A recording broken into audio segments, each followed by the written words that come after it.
nggak ada orang yang tidak butuh uang. Ya, baru-baru ini ada satu sinode yang bicara tentang iman, pergerakan iman dan pergerakan uang. Kita nggak bicara tentang pergerakan uang. Ya, kalau kita perhatikan, tadi saya mau buat video tentang Yesus mengatakan sudah selesai, tapi sepertinya nanti ada gangguan, jadi saya buat tidak akan bahas itu. Ya, kita akan bahas 3 hal, yaitu uang, yang kedua uang, yang ketiga uang. Jadi kita akan bicara tentang uang hari ini. Apakah uang itu? Ada orang bilang uang itu akar segala dosa. Yang benar adalah cinta akan uang adalah akar segala dosa. Jadi apakah uang itu penting? Penting dong. Kita bayar listrik ini sampai setiap bulan itu bayar 2 juta, gak mungkin kita bayarnya dengan dalam nama Yesus. Ya kan? Kita butuh uang. Nah, apakah Tuhan butuh uang? Enggak. Tapi uang akan menjadi tolak ukur apakah kita percaya kepada Tuhan dan apakah kita mau taat sama Tuhan. Ini lagi viral pernyataan hamba-hamba Tuhan apologet yang mengatakan bahwa tidak ada lagi persepuluhan. Bahkan ada gereja yang mengatakan tidak perlu kasih persembahan. Ya. Kenapa? Orang bertanya. Karena itu di perjanjian lama. Padahal di perjanjian lama selalu waktu doa minta berkat, waktu doa minta kemakmuran, doanya Allah Abraham, Allah Ishak, Allah Yakub. Hati-hati dengan para hamba-hamba Tuhan yang mengatakan bertentangan dengan firman Tuhan yang seperti itu. Dia pengen berkatnya, tapi dia pengen populer gara-gara dikatakan tidak perlu memberikan persembahan. Kita lihat, bisa kelihatan Pak? Oke, kita lihat Pengkhotbah 5 sambil nanti abang kita memperbaiki. Kalau sudah apa kasih tahu ya Bang. Pengkhotbah 5 ayat 9 sampai 19. Ya, tidak banyak orang yang mau khotbah tentang pengkhotbah. Ya, tapi kita belajar tentang pengkhotbah ya. Kita agak ringan-ringan dikit ini saat ini. Ya. Kalau udah muncul kabarin. Baik. Kalau sudah ketemu di Alkitabnya Pengkhotbah 5 ayat 9 sampai 19, katakan amin. Iya. Kita baca bergantian. Jemaat Tuhan membaca yang genap, saya membaca yang ganjil.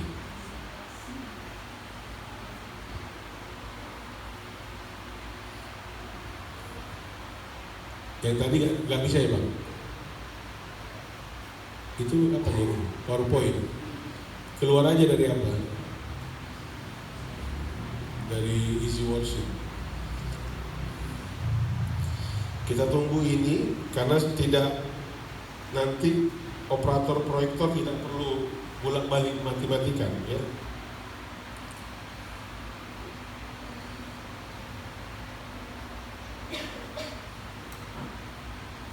Muncul PowerPoint ya. Tapi nggak bisa muncul di apa ya. Keluar aja dari Easy Worship.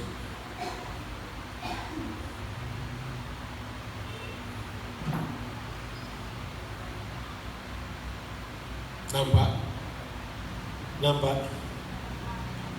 Kalau nggak nampak berarti Anda kejauhan. Mendekatlah. Karena Tuhan mengatakan mendekatlah kepadaku maka aku akan mendekat kepadamu. Saudara kalau nggak lihat, perhatikan handphone saudara atau Alkitab saudara. Kita baca. Saya akan baca ayat yang ganjil. Saudara baca ayat yang genap. Kita akan baca sampai ayat ke-19. Cukup panjang. Ya, cukup panjang tapi kita harus baca, ya. Ayat ke-9. Siapa mencintai uang tidak akan puas dengan uang, Dan siapa mencintai kekayaan tidak akan puas dengan penghasilannya, itu pun sia-sia.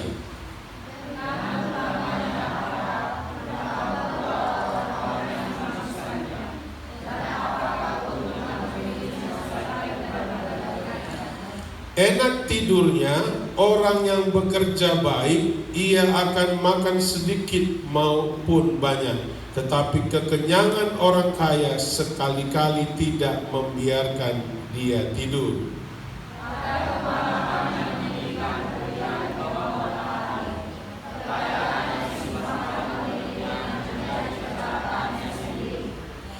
Dan kekayaan itu binasa oleh kemalangan, sehingga tidak ada suatu pun padanya untuk anaknya. Jadi, oke, kita lihat dulu. Lanjut Bang.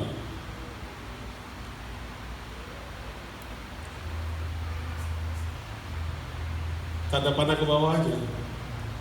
Nah, ini dia tadi tentang uang dan uang. Jadi uang yang pertama bicara tentang uang yang tidak memuaskan. Kenapa ada togel? Saudara tahu nggak kenapa ada togel? Karena orang pengen gampang cari uang, dapat uang. Kenapa ada bisnis penggandaan uang? Padahal itu penipu. Dan banyak orang yang mau ikut bisnis itu. Kenapa? Karena orang pengen gampang dapat uang. Kenapa ada prostitusi? Kenapa ada wanita tuna susila? Kenapa? Karena orang pengen gampang dapat duit.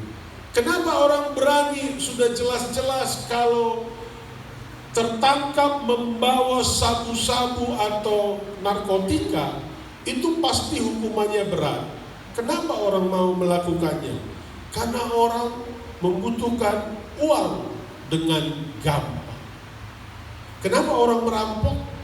Kenapa orang mencuri? Kenapa ada kelompok yang jadi begal? Karena orang butuh duit.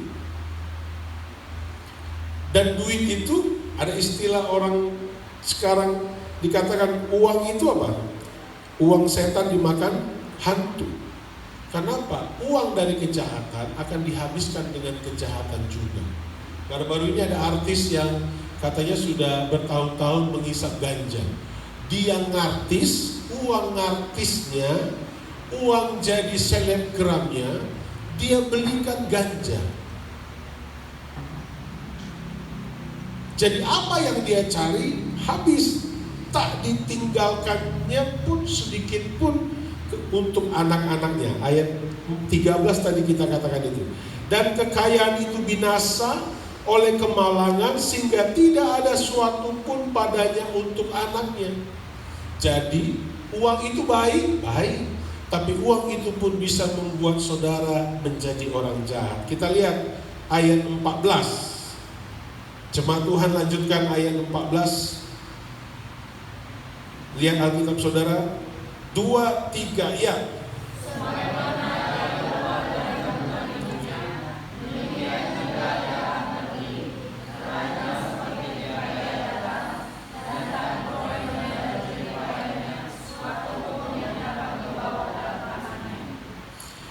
Ini pun kemalangan yang menyedihkan. Sebagaimana ia datang, demikian pula ia pergi. Dan apakah keberuntungan orang jadi yang telah apakah keuntungan orang tadi yang telah berlelah-lelah menjaring angin?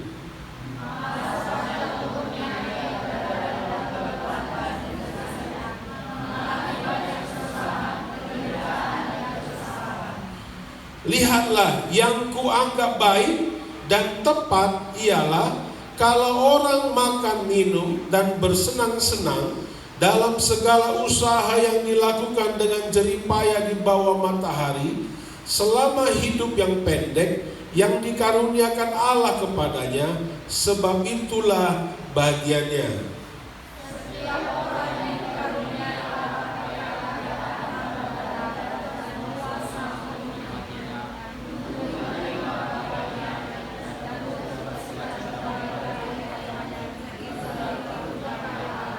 Sama-sama kita baca ayat 19. Tidak sering ia mengingat umurnya, karena Allah membiarkan ia sibuk dengan kesenangan hatinya. Ada satu lagu itu ya. Ku tak membawa apapun juga saat ku datang ke dunia. Ku tinggal semua pada akhirnya saat ku kembali ke surga. Jadi waktu kita datang dalam keadaan telanjang, tadi kita sudah baca itu ya, kita pun kembali dalam keadaan telanjang. Jadi apa yang menjadi manfaat dari susah payah kerja keras yang kita lakukan saat kita hidup? Kita lihat dulu Pengkhotbah 6 ayat 1 sampai 2. Ada satu orang membaca untuk kita ya. Apakah harus kerja? Harus kerja. Untuk mendapatkan pekerjaan yang baik di dunia ini harus punya pendidikan yang baik. Ya. Kami kemarin ngobrol-ngobrol dengan dua orang ponakan saya di sini. Saya bilang kalau kalian suka baca, bukan hanya jadi kutu buku, tapi menjadi rayapnya buku, kuliahlah di Fakultas Hukum. Karena di Indonesia sekarang banyak pengacara, tapi sedikit yang kaya. Kenapa? Yang sedikit ini dia rajin membaca, dia jago berdebat. Saudara tahu Rocky Gerung? Pernah dengar Rocky Gerung? Yang sudah pernah dengar Rocky Gerung, coba katakan amin. Rocky Gerung itu saking pintarnya, tapi bagaimana caranya dia supaya pintar? Dia belajar, baca buku, semua dibaca. Apakah dia sering absen di sekolah? Mungkin pernah dia absen karena sakit, tetapi dia tidak pernah meninggalkan sekolahnya. Kualitas otaknya ditempahnya dengan belajar dengan baik. Hasilnya apa? Kalau kita lihat Rocky Gerung di depan TV, saudara tahu berapa biaya untuk menghadirkan Rocky Gerung dalam 1 jam di sebuah TV? Hampir 100 juta. Apa yang dilakukannya? Ya belajar. Bagaimana cara mengubah hidup? Ada satu orang bapak pendidikan mengatakan, saudara tahu bapak pendidikan sebelum Ki Hajar Dewantoro? Pernah tahu? Tapi dia tidak dianggap sebagai bapak pendidikan nasional. Namanya William Iskandar Nasution. Di mana William Iskandar, saudara? Yang saudara tahu lah, William Iskandar itu ada di mana? Jalur Pancing. Kenapa dia tidak jadi bapak pendidikan nasional? Karena dia Kristen. Jauh sebelum Ki Hajar Dewantoro lahir, dia sudah jadi bapak pendidikan di Sipiro. Kenapa? Dia mengatakan begini, cara yang paling mudah untuk mengubah ekonomi keluarga adalah melalui pendidikan. Ujungnya apa? Uang. Tapi uang itu terlalu gampang. Kalau Rocky Gerung mengatakan uang itu terlalu gampang dia dapatkan saat ini. Yang sulit itu apa? Proses untuk mendapatkan uang. Ada orang gak mau proses. Dia tulis 05 12, 05 13, 05 14. Ini curhatan pendeta ya. Dimasukkannya ke amplop persembahan, dimasukkannya ke kotak persembahan. Pokok doanya, Tuhan mohon salah satu dari ini keluar malam ini. Disuruhnya Tuhan main togel sama dia. Kenapa? Karena nggak mau proses. Kita nggak mau jadi orang yang berkeringat untuk mendapatkan uang. Anak-anak muda di sini, yang masih anak muda katakan amin. Banyak yang tua Pak ya. Yang masih anak muda katakan amin. Iya. Ingat, perhatikan belajarmu, perhatikan bukumu baik-baik, karena William Iskandar Nasution, Bapak Pendidikan Sumatera Utara, mengatakan bahwa ekonomimu akan berubah hanya dengan pendidikan. Katakan amin. Ya, karena Kristen dia mengatakan itu kita bawa. Kita nggak akan bicara tentang dalil-dalil yang disebutkan oleh Ki Hajar Dewantoro. Ya, coba Pengkhotbah 6 ayat 1-2. Ada yang bisa baca? Demikian firman Tuhan. Ada suatu kemalangan yang telah kulihat di bawah matahari yang sangat menekan manusia. Orang yang dikaruniai Allah kekayaan, harta benda, dan kemuliaan, sehingga ia tak kekurangan suatu pun yang diingininya, tetapi orang itu tidak dikaruniai kuasa oleh Allah untuk menikmatinya, melainkan orang lain yang menikmatinya. Inilah kesia-siaan dan penderitaan yang pahit. Iya. Saudara kalau nanti baca kitab Maleakhi ayat 1 pasal 1 sampai pasal yang ketiga, ini bicara tentang belalang pelahap.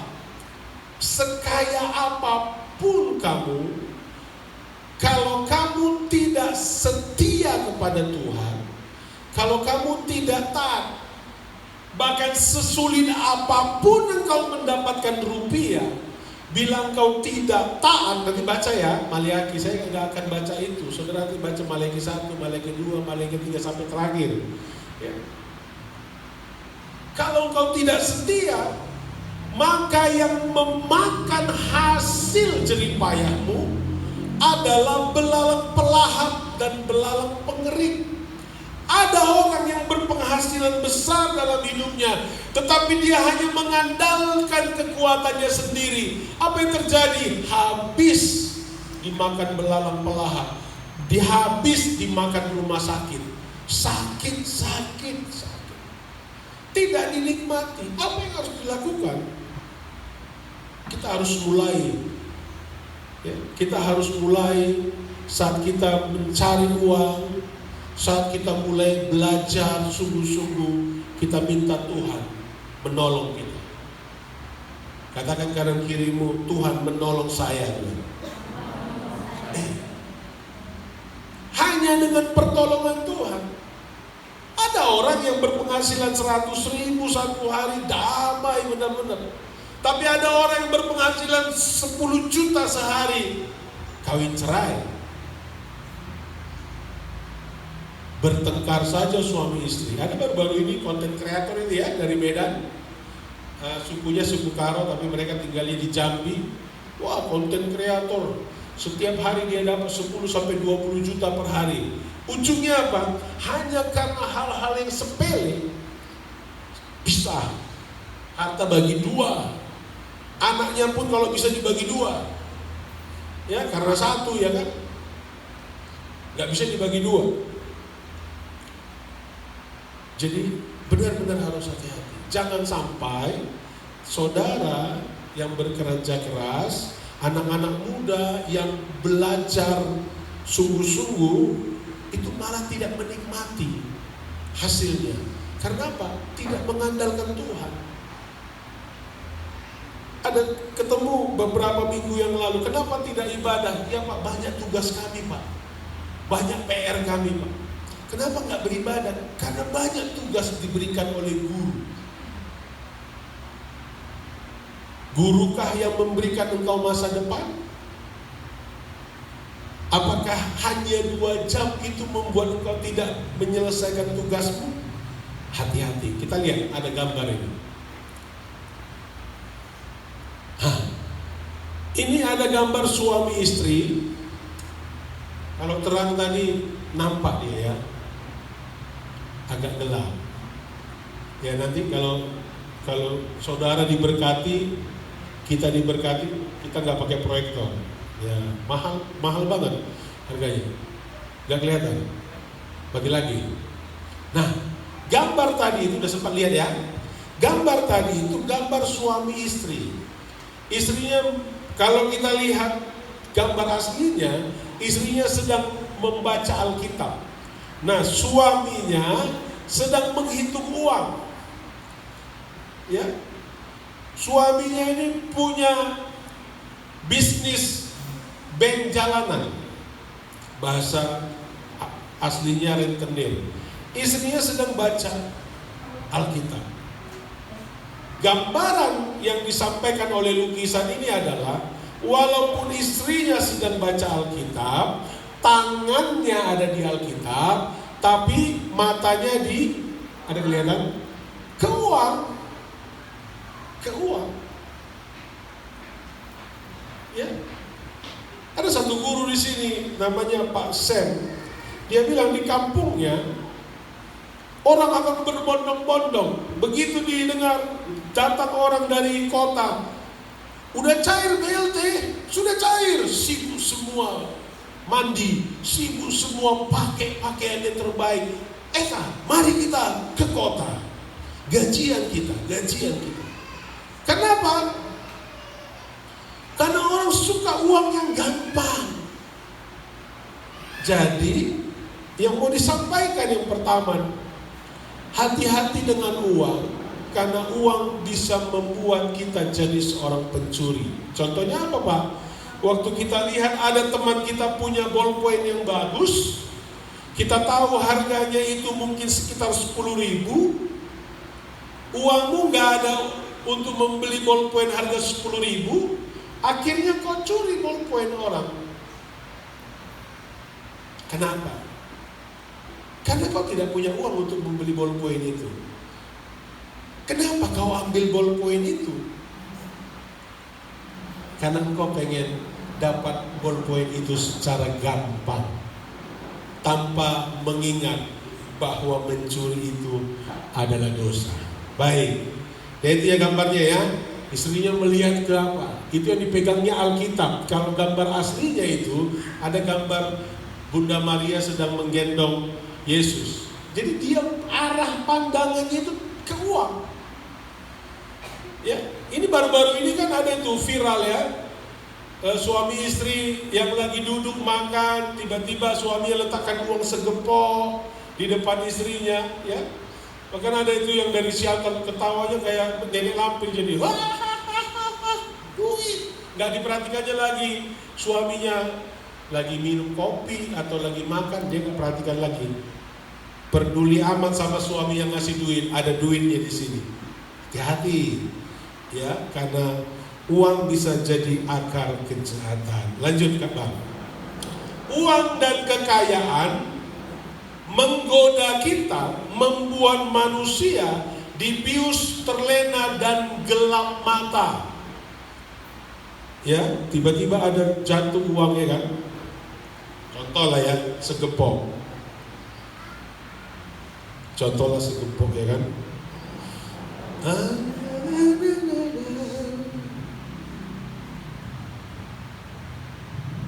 Iya kan? Kenapa kau injak uang itu? Supaya uang itu jadi milikmu. Ya, supaya uang itu jadi milikmu. Kita lihat Pengkhotbah 5 ayat 9. Karena uang bisa membuat orang gelap mata. Orang bisa membunuh karena uang.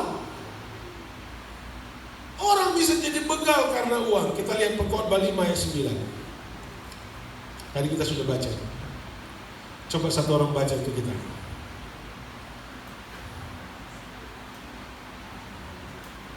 Siapa mencintai uang tidak akan puas dengan uang, dan siapa mencintai kekayaan tidak akan puas dengan penghasilannya. Ini pun sia-sia. Saya punya saudara, masih ada hubungan saudara dengan Menteri Sosial yang dulu. Kaya banget. Kaya sampai gitu namanya. Tapi tangkap KPK, kenapa? Karena nyolong duit.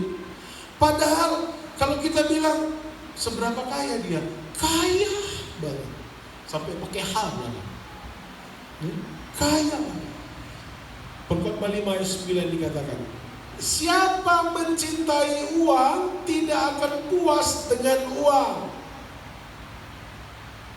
Bakso itu paling mahal itu 18.000. Dengan uang 18.000 sudah makan bakso paling enak. Tapi untuk apa kita mencuri uang hanya untuk makan bakso? Karena bila orang punya uang, sekaya apapun dia, bayangin itu, memalukan itu waktu dia ditangkap. Ya. Dan saudara kalau perhatikan baik-baik, yang ditangkap KPK itu bukan orang miskin, orang kaya itu, ya, orang-orang kaya. Tetapi ayat 9 dikatakan, siapa mencintai uang tidak akan puas dengan uang. Sudah dapat jajan 20.000 pun masih dicurinya juga uang kawannya. Ya. Dan siapa mencintai kekayaan tidak akan puas dengan penghasilannya. Gajiku segini, bukannya terima kasih Tuhan, aku masih bisa makan, masih bisa bernafas. Bodoh kali lah Bapak ini. Saudara tahu, saya pernah khotbah 3 kali dalam satu gereja.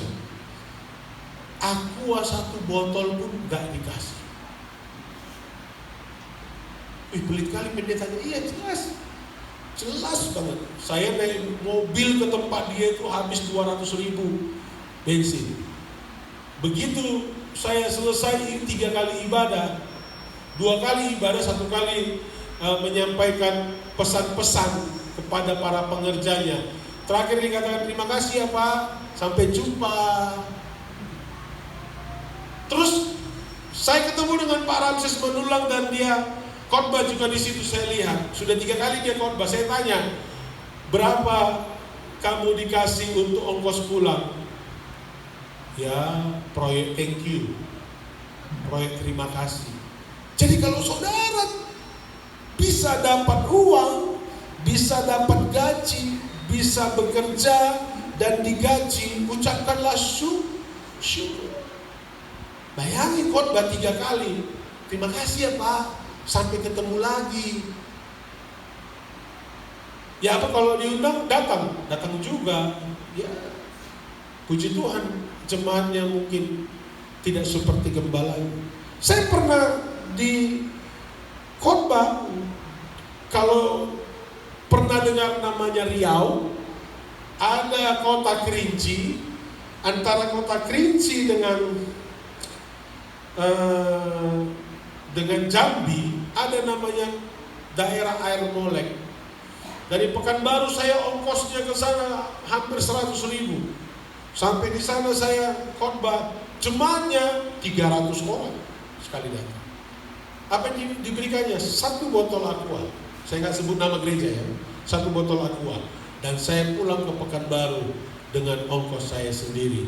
Dengan kata-kata, sampai ketemu lagi Pak Pendeta. Jadi kalau kau punya sesuatu hari ini, punya uang hari ini, ucapkanlah syukur. Katakan amin. Aduh, bapakku miskin, bagaimana aku bisa jadi dokter? Ucapkanlah syukur hari ini. Amin. Ya. Bapakku miskin, bagaimana aku bisa jadi dokter? Ada satu dokter yang luar biasa, bahkan jadi anggota DPR, Bapak Dr. Sofian Tan. Bapaknya cuma tukang jahit. Dan dia jadi dokter bukan hasil usaha bapaknya, karena setengah dia kuliah, bapaknya meninggal. Dia harus ngajar, banting tulang, jualan supaya bisa bayar uang SPP-nya. Jadi apa? Apakah kamu bisa jadi dokter dengan orang tuamu gak punya duit? Bisa. Uang bisa jadi berkat, uang bisa jadi kutuk. Lanjut. Ini ada si botak ini ya. Ini orang terkaya dulu ini, terkaya di Amerika, di dunia. Ya. Coba dibacakan. Agita. My next $1 million, one more dollar. Yang dia tahu dolar, uang, uang, uang, uang. Yang di pikirannya uang, uang, uang. Apa mimpimu? Uang, uang. Dia gak mimpi ke gereja. Dia gak pernah cinta Tuhan. Yang diinginkannya adalah uang. My next $1 million. Beberapa miliar dolar lagi. Itu adalah cita-cita dan harapannya, bahkan mimpinya. Ya saudara. Nah, lanjut 1A.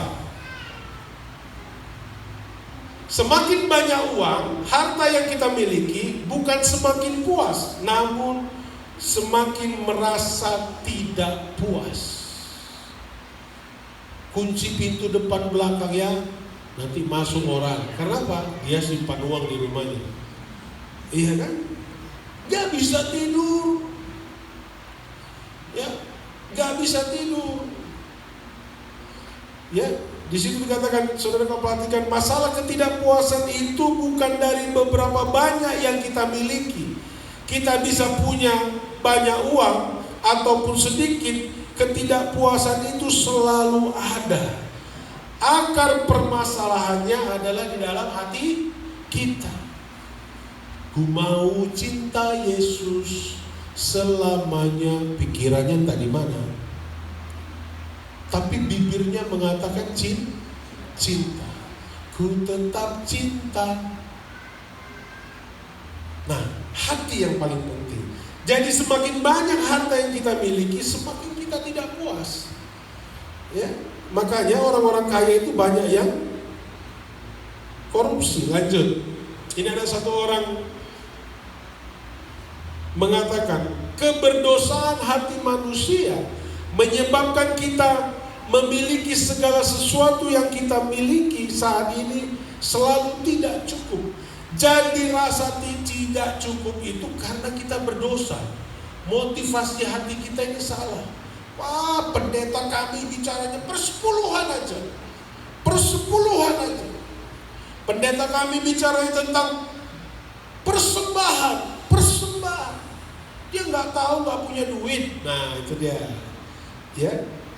Jadi itu penyangkalan itu munculnya karena kita berdosa, hati kita nggak beres. Ya, kalau saudara ketemu dengan tukang minta-minta di pinggir jalan, ya, terkadang saudara melihat, wah ini layak untuk diberi. Ya, kemarin Kak Selvi, kita lagi ke arah Iskandar Muda, saya lagi di Indomaret, Kak Selvi turun. Dia ngobrol dengan satu orang gila. Ya, enak ngomong sama orang gila, serius. Nothing tulus. Dia nggak punya harapan yang pasti di depan. Kalau kita kan besok mau makan apa, nanti pengen makan sate, pengen makan telur gulung, kan gitu kan? Orang gila kan coba si Bolang pulang, si Hotman. Datang dia tulang, belum makan aku. Tujuannya apa? Makan. Mau makan nasi pun itu, yang penting makan. Tapi kita kan punya lapisan-lapisan yang lain. Pengen punya, kalau sudah habis paket internet, gak peduli ada beras di rumah, pergi ke counter untuk beli paket internet. Gak peduli anaknya sudah makan atau belum. Gak peduli anaknya sudah minum susu atau belum, pergi ke warnet, pergi ke counter handphone. Kak, isi paket internet unlimited, nonton YouTube atau TikTok kan. Gak peduli. Kita masih punya itu. Ya, itu kenapa? Karena keberdosaan kita. Ya, Ibu Dewi sudah 4 hari dia paket internetnya habis. Cuma dia bilang, nanti kita beli ya, nanti kita beli. Ya, 4 hari saudara, ada saudara tahan pakai internet mati 4 hari? Ampun, tinggal 1 megabyte lagi, ya kan? Lanjut, Pengkhotbah 5 ayat 10.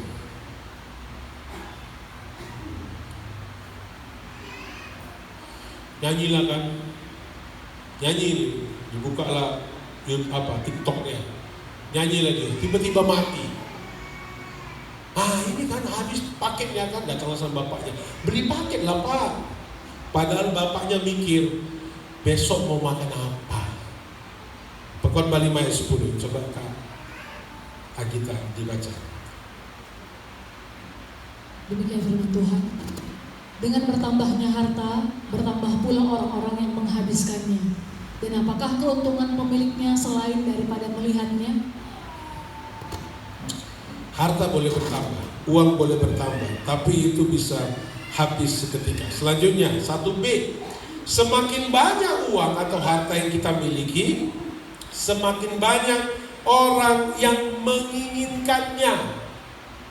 Iya saudara, perhatikan kenapa ada maling helm. Helm saya 2 kali hilang di parkiran. Serius, bukan hilang sih. Saya beli helm baru Honda, saya letakin di sepeda motor, digantilah dengan helm yang sama, tapi sudah bercak-bercak cat. Dia cari yang cantik. Nah di sekolah itu setiap hari terjadi. Kalau ada sepatu yang baru, hati-hati. Karena ada orang yang mengincar sepatumu yang sebelah kiri maupun sebelah kanan. Dia bawa sepatunya ke sekolah, dua-duanya baru. Rupanya ada kawannya, sepatunya mereknya sama, tapi sebelah kiri sudah koyak. Ditukarnya. Terakhir, "Mem, sepatuku hilang."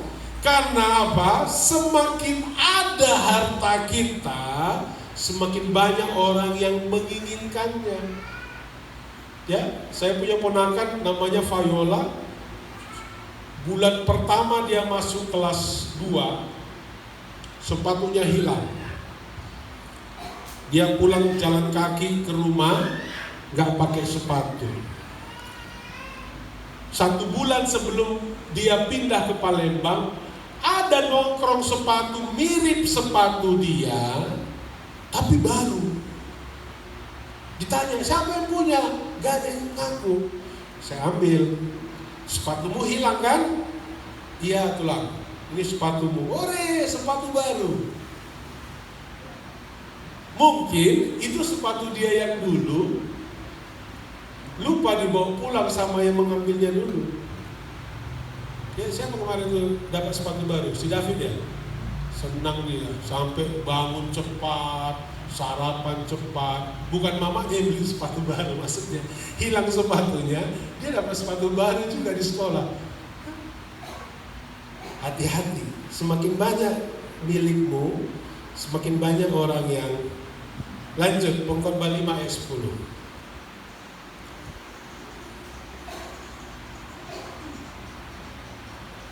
Kalau kepanjangan minggu depan kita lanjutkan ya. Lanjut, Pengkhotbah 5 ayat 10. Ada 2 slide itu di bawahnya Pak.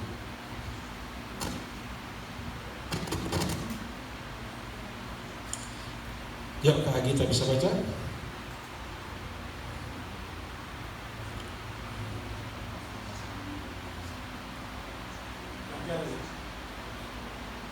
Pengkhotbah 5 ayat 10.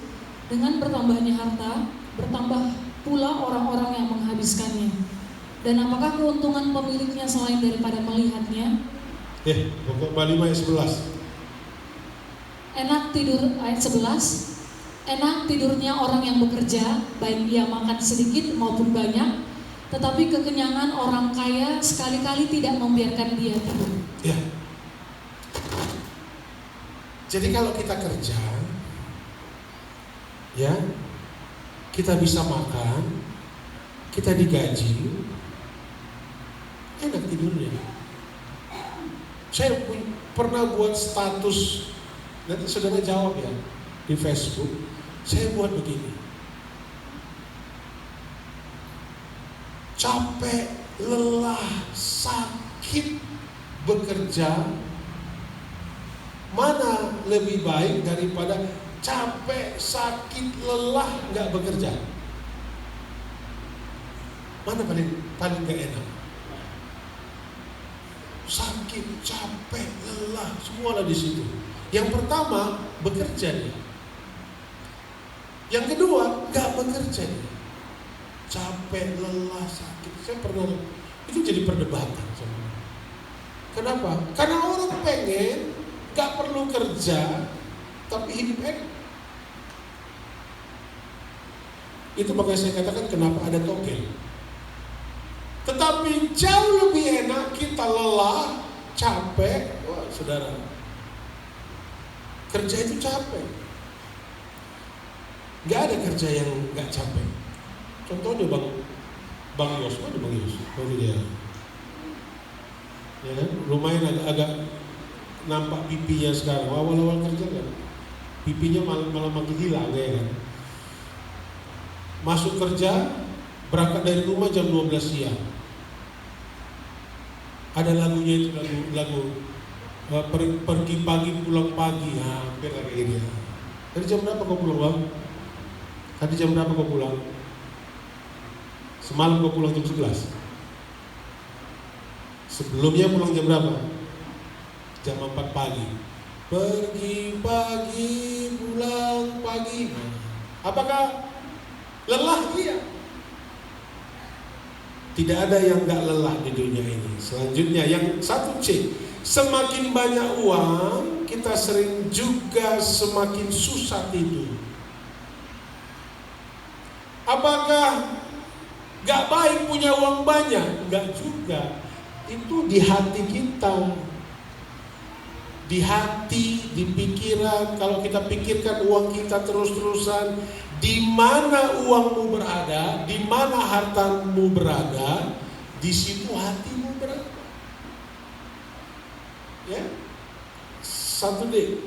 Ada satu orang hamba Tuhan, Sydney, pendeta Sydney mengatakan, nafsu orang kaya untuk mendapatkan lebih banyak keuntungan sering membuat mereka susah untuk beristirahat atau menikmati apa yang mereka miliki. Mereka terus-menerus memikirkan tentang kesepakatan bisnis mereka. Ayat yang terakhir, saya baca untuk saudara. Pengkhotbah 5 ayat 12 sampai 13. Ada kemalangan yang menyedihkan kulihat di bawah matahari. Kekayaan yang disimpan oleh pemiliknya menjadi kecelakaannya sendiri, dan kekayaan itu binasa oleh kemalangan, sehingga tidak ada suatu pun padanya untuk anaknya. Semalam saya nonton TV, ada ibu dan kedua anaknya dibunuh oleh karyawannya hanya untuk mendapatkan uang dan emas yang ada di lemari. Ya saudara, kadang yang membuat kita panik, gak bisa tidur, itu karena kita lebih mendewakan, lebih mentuhankan uang kita. Ya, apakah itu akan berbunga waktu kita simpan? Saudara, hati-hati. Ya, kalau simpan di bank, uang kita bukan semakin banyak, tapi akan semakin habis. Di mana kita menyimpan uang? Satu orang hamba Tuhan yang luar biasa pernah katakan kepada saya, kalau kamu nyimpan uang di bank, 1 bulan itu 25.000 uangmu diambil sama bank. Seberapa banyak pun uangmu yang ada di bank itu tidak akan berlipat kali ganda. Itu hanya pembodohan yang mereka lakukan. Kalau kamu investasi uangmu kepada satu hal atau saudara buat usaha, itu tidak akan signifikan untuk dibelanjakan. Saudara tahu Mitsui? Tahu Mitsui? Siapa pernah beli Mitsui? Saya coba sekali itu Mitsui. Sekali 2 kali bareng-bareng teman-teman ini. Siapa tahu? Yang tahu Mitsui katakan amin. Nah, dulu rame ya. Modalnya itu 500 juta loh satu konter itu. Dulu rame banget. Bahkan kita kalau mau pesan itu ngantri panjang. Bahkan ada Mitsui di Jalan Haim Yamin, itu sampai jam 11 malam orang makan es krim. Tapi apa yang sekarang? Turun, omsetnya turun. Saudara mungkin pernah tahu supermarket Kasih Murah. Namanya ada patennya, Kasih Murah. Tutup. saudara. Itu. Diinvestasikan kemanapun uang kita. Makanya William Iskandar mengatakan, investasikanlah umurmu kepada pendidikan, supaya kamu menuai perubahan-perubahan dari ekonomi keluarga. Satu orang hamba Tuhan namanya Kudus Kurniawan Siahaan, bapak rohani saya, salah satu bapak rohani saya, mengatakan, investasikanlah uangmu di sorga. Investasikanlah uangmu di rumah Tuhan. Kamu akan diberkati. Kamu tidak akan pernah takut. Ya, ini dia lolos, sepertinya lolos DPR RI ini. Investasikanlah uangmu di tempat di mana pencuri tidak mau mengambil. Investasikan lalu uangmu itu dengan sedekahmu. Jangan pelit. Ya, kalau lihat ada orang tidak makan, jangan pelit. Firman Tuhan katakan, kalau kamu punya 2 jubah, pakailah satu lagi berikanlah kepada orang yang tidak punya jubah. Berikanlah makan. Makanya doa kita itu kan, doa Bapa kami, berikanlah pada kami hari ini makanan yang sejuk. Cukup untuk keluarga kita makan, cukup kita berbagi makanan dengan orang lain. Amin. Ya, hari ini kita belajar tentang uang. Uang bisa membuat kita itu jadi orang jahat. Dan bagaimana cara mengubah ekonomi kita supaya kita bisa mendapatkan uang yang baik?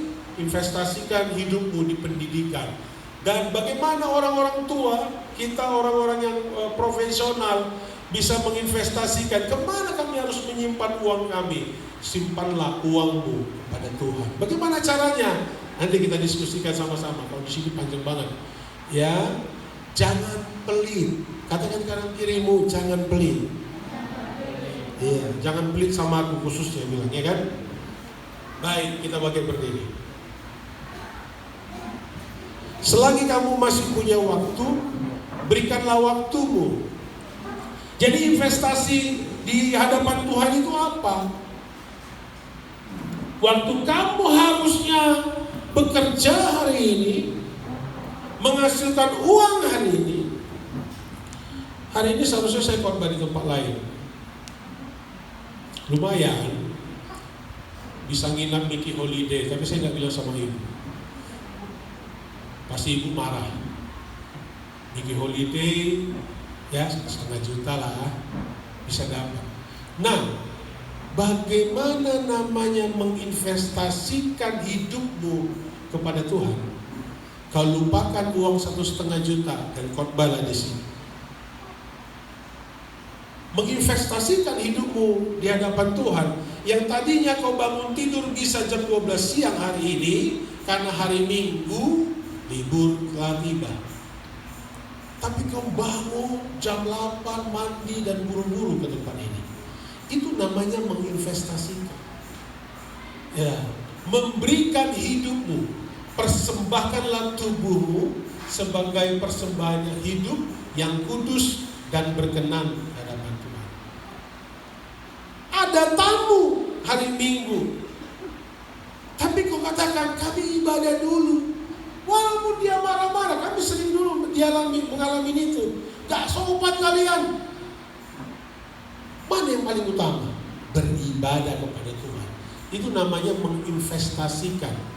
Karena ongkosmu ke sini pun pakai duit. Investasikanlah uangmu untuk ongkos dan pergilah beribadah. Investasikanlah uangmu untuk memberikan persembahan dan pergilah beribadah. Investasikan uangmu untuk beli pakaian yang terbaik untuk datang beribadah. Apakah terbaik itu harus baru? Enggak juga. Yang penting yang terbaik. Amin. Ya, katakan kanan kirimu, investasikan hidupmu kepada Tuhan.